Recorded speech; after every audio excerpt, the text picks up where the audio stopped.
ఈ రోజుల్లో మనం జీవం అంటే వెంటనే డిఎన్ఏ, కణాలు, కెమికల్ రియాక్షన్స్ ఇలాంటివే గుర్తొస్తాయి. కరెక్టే గదా? కానీ అసలీ సైన్స్ అంతా లేనప్పుడు కొన్ని వేల ఏళ్ల క్రితం మన పూర్వీకులు జీవాన్ని ఎలా చూశారంటారు? వాళ్లకి జీవమంటే ఒక వస్తువు కాదనమాట. అదొక ప్రవాహం, ఒక ఎనర్జీ.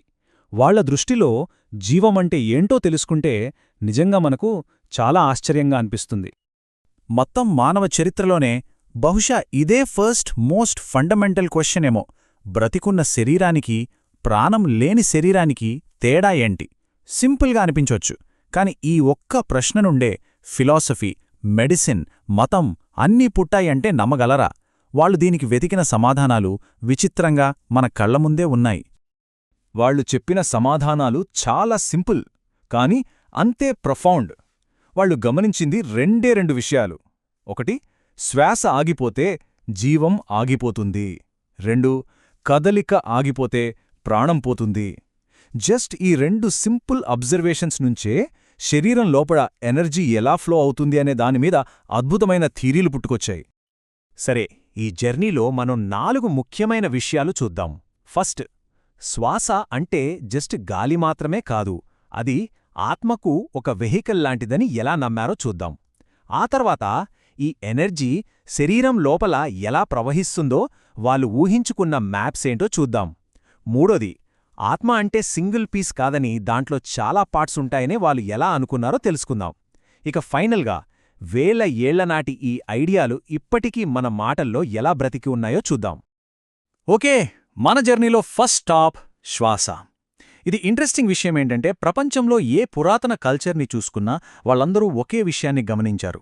మనం పీల్చేది మామూలు గాలి కాదు, అది లైఫ్కి సోర్స్ అయిన ఒక ఇన్విజిబుల్ ఎనర్జీని మన లోపలికి తీసుకొస్తుందని నమ్మారు.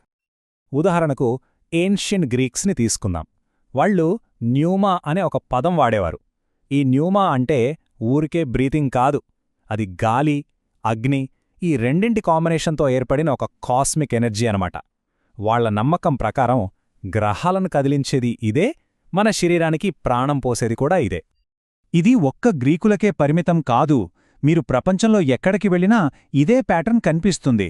చూడండి, గ్రీకులో న్యూమా, లాటిన్లో స్పిరిటస్, మన సంస్కృతంలో ప్రాణ, హీబ్రులో రువాహ్. వీటన్నింటికీ 3 కామన్ మీనింగ్స్ ఉన్నాయి. శ్వాస, గాలి, ఆత్మ. అంటే లాంగ్వేజెస్ వేరైనా కాన్సెప్ట్ ఒక్కటే. శ్వాస అనేది ఆత్మను మన బాడీలోకి తీసుకొచ్చే వెహికల్. సరే, శ్వాస ద్వారా ఈ లైఫ్ ఫోర్స్ బాడీలోకి ఎంటర్ అయ్యింది. మరి తర్వాతేంటి? ఇక్కడే ప్రాచీన వైద్యులు శరీరాన్ని ఒక దేశంలా ఊహించుకున్నారు. ఆ దేశంలో ఈ లైఫ్ ఎనర్జీ ప్రవహించడానికి నదుల్లా, కాలువల్లా కొన్ని స్పెషల్ ఛానల్స్ ఉన్నాయని నమ్మారు. ఉదాహరణకి మన భారతదేశంలో ఈ ఎనర్జీ పాత్వేస్ని నాడులు అనేవాళ్లు. ఇవి మనకు కంటికి కనిపించువు, కాని ప్రాణశక్తి ఫ్లో అయ్యే దారులనమాట. ఇక చీనాకు వెళితే వీటినే మెరిడియన్లు అంటారు. చూశారా, పేర్లు వేరైనా ఐడియా మాత్రం ఒకటే. ఈ ఛానల్స్లో ఎనర్జీ ఫ్లో స్మూత్గా ఉంటే మనం హెల్దీగా ఉంటాం. ఎక్కడైనా బ్లాక్ అయితే అదే అనారోగ్యం. ప్రాచీన ఈజిప్షియన్ల ఐడియా ఇంకాస్త ప్రాక్టికల్గా ఉంటుంది. వాళ్ళు హార్ట్ని బాడీకి సెంటర్గా చూశారు. ఈ హార్ట్ నుంచి M2 అనే ఛానల్స్ బాడీ అంతా స్ప్రెడ్ అయి ఉంటాయని నమ్మారు. ఇంట్రెస్టింగ్ విషయమేంటంటే ఈ ఛానల్స్ ఒట్టి రక్తాన్నే కాదు, గాలి, నీళ్లు, చివరికి ఆ లైఫ్ ఫోర్స్ని కూడా ట్రాన్స్పోర్ట్ చేస్తాయనుకున్నారు. చెప్పాలంటే ఇది మోడర్న్ అనాటమీకి ఒక రకమైన ఫస్ట్ స్టెప్ లాంటిది. సరే, ఈ ఎనర్జీ అంతా మనలో ఫ్లో అవుతున్నప్పుడు మరి నేను అనే ఫీలింగ్ ఎలా వస్తుంది? ఏన్షియంట్ పీపుల్కి ఆత్మ అంటే ఒక సింగిల్, ఫిక్స్డ్ వస్తువు కాదు, అదొక టీం లాంటిది. అంటే బాడీలో పనిచేసే డిఫరెంట్ ఎనర్జీస్ అన్నీ కలిస్తేనే ఆత్మ అని వాళ్ళు నమ్మారు. మళ్ళీ ఈజిప్షియన్ల కాన్సెప్ట్ చూస్తే చాలా ఇంట్రెస్టింగ్గా ఉంటుంది. వాళ్ల ప్రకారం ఆత్మలో 2 మెయిన్ పార్ట్స్ ఉన్నాయి, కా మరియు బా. కా అనేది బేసిక్గా బాడీకి పవర్ ఇచ్చే లైఫ్ ఫోర్స్, ఒక బ్యాటరీ లాంటిదన్నమాట. ఇక బా అనేది మన పర్సనాలిటీ, మన యూనిక్నెస్. ఇది ఒక పక్షిలాగా ఫిజికల్ వరల్డ్కి, స్పిరిచువల్ వరల్డ్కి మధ్య తిరగగలదు. మనిషి చనిపోయాక ఈ 2 మళ్ళీ కలిస్తేనే వాళ్లకు ఇమ్మార్టాలిటీ వస్తుందని నమ్మేవారు. ఒకవేళ ఈ కా దాల కలయిక సక్సెస్ఫుల్ అయితే అప్పుడు ఆత్మ అఖ్ గా ట్రాన్స్ఫార్మ్ అవుతుంది. ఈ అఖ్ అంటే ఒక గ్లోరియస్ పవర్ఫుల్ స్పిరిట్ అన్నమాట.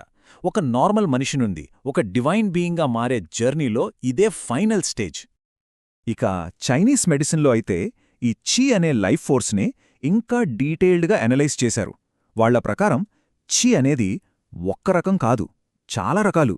ఉదాహరణకి మన పేరెంట్స్ నుంచి వచ్చేది ఒరిజినల్ ఎనర్జీ, మనం తినే ఫుడ్, పీల్చే గాలి నుంచి వచ్చేది న్యూట్రిటివ్ ఎనర్జీ, ఇక బయట జబ్బుల నుంచి మనల్ని కాపాడేది డిఫెన్సివ్ ఎనర్జీ.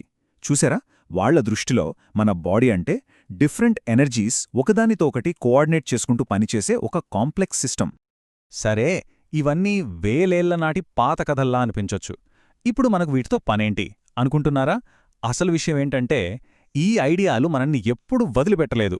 అవి మన లాంగ్వేజ్లో, మన థింకింగ్లో ఇప్పటికీ బ్రతికే ఉన్నాయి. ఈ ఒక్క కొటేషన్ మొత్తం విషయాన్ని సమప్ చేస్తుంది. ప్రాచీన ప్రజలు జీవితాన్ని కొలవలేదు, అది కదలడాన్ని వాళ్లు ఫీలయ్యారు. వాళ్ల దృష్టిలో లైఫ్ అంటే ల్యాబ్లో మెజర్ చేసేది కాదు, మన లోపల మనం ఎక్స్పీరియన్స్ చేసే ఒక ఫ్లో, అదొక ఫీలింగ్, అంతేగాని ఒక నంబర్ కాదు. ఒక్క సెకండ్ ఆలోచించండి.